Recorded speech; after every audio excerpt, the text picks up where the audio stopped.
I understand that it's been 2 years since Godzilla 2014 was released in theaters. I also understand that it was made to make up for this. That's a lot of fish. But in the grand scheme of things, it's been almost 62 years since the original Gojira graced the silver screen for the first time, setting an entire subgenre of film in motion. And it's been 12 years since Final Wars was made as a send-off. I don't pretend to be an expert on Godzilla because there's already enough of them, but I'm an average Godzilla fan who wanted something more. Could this movie have been done better? Yes. Was it fine the way it was made? Also yes. Say what? Now before you get up in arms, I will be analyzing this film on both sides, critiquing the movie itself, its marketing, its comic, everything. I will be fair in my assessment as well as critical in some of the most outlandish fan reactions I've ever heard.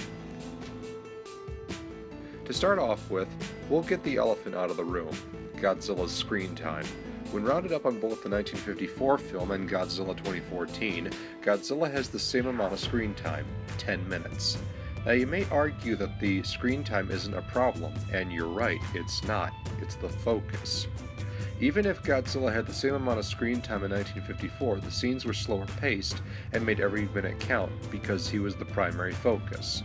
Every minute that Godzilla was on screen was relevant to the plot because it was his first outing and he represented the destruction of Hiroshima and Nagasaki as well as nuclear holocaust and the atomic bomb. What little scenes there were that teased his appearance were meant for shock value and an allegory to radiation. By comparison, in Godzilla 2014, Godzilla is strangely peripheral to the proceedings. If you take away the opening credits and the briefing on Godzilla's origins aboard the Saratoga, Godzilla doesn't show up in the film for 55 minutes. This is where it gets complicated. The issue with teasing Godzilla's appearance in a movie where he fights two giant monsters is jarring. Instead of highlighting a monster that encompasses nuclear destruction and human fragility, like in 1954, we have a story similar to the heroic Godzilla of the 60s and 70s. Therefore, teasing Godzilla's appearance and having a good majority of monster screen time go to his enemies, the Mutos, seems like a bad idea, because he's not the main focus. Is every action he takes relevant to the story? Sure. Is his existence the focus of the story? No. And in a movie that's supposed to be telling his origins in contemporary times, that's a problem. Many hardcore fans will argue that you would need to read the prequel comic Awakening, or the first draft of the script and the novel to understand the story better. I'm not going to do that. On its own merits, Godzilla was meant to be a standalone film for a new generation. If it needs a novel, an old script, and a contradicting comic to explain itself, then the director has failed to tell his story properly. I don't get it. But at the same time, this teasing of Godzilla's appearance actually does work, and here's why. Godzilla as a separate character in the film is the largest he's ever been in the franchise's history up to this point. Despite the fact that this film is not a horror movie on the lines of Alien, Jaws, and Cloverfield, despite the fact that many seasoned fans know what he looks like and what he does, an entirely new generation, as well as a good majority of foreign countries, does not. Taiwan saw Godzilla's franchise up until Godzilla 2000.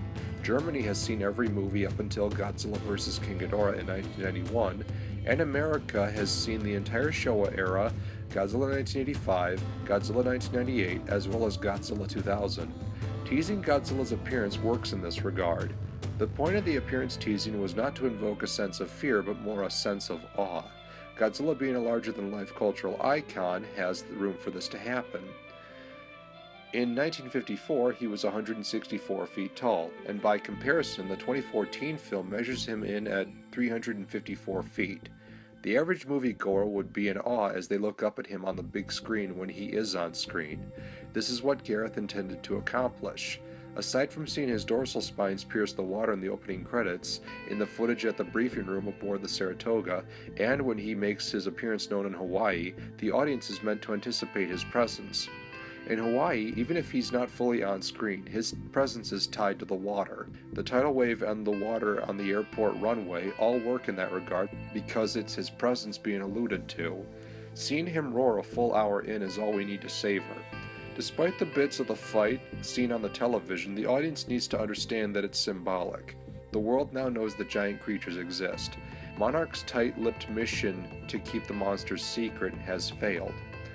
Later on, as Godzilla swims through the ocean, we see his dorsal spines and only his dorsal spines. When he makes his presence known at the Golden Gate Bridge, the scene harkens back to when he dove under the Saratoga in Hawaii. While many Godzilla fans would probably be able to identify what part of Godzilla is piercing the ocean surface, the average moviegoer does not. When it's revealed that those spines are on his tail, that sense of awe is achieved fully, particularly when Godzilla starts surfacing. The camera angles, the build-up, it's all reminiscent of the kaiju films of days long past. Low angles are meant to provide a sense of scale, as well as the use of lines and POV shots. Aha! I understand everything now. Thus, in some regards, depending on how you view this movie, the screen time argument is valid on both sides.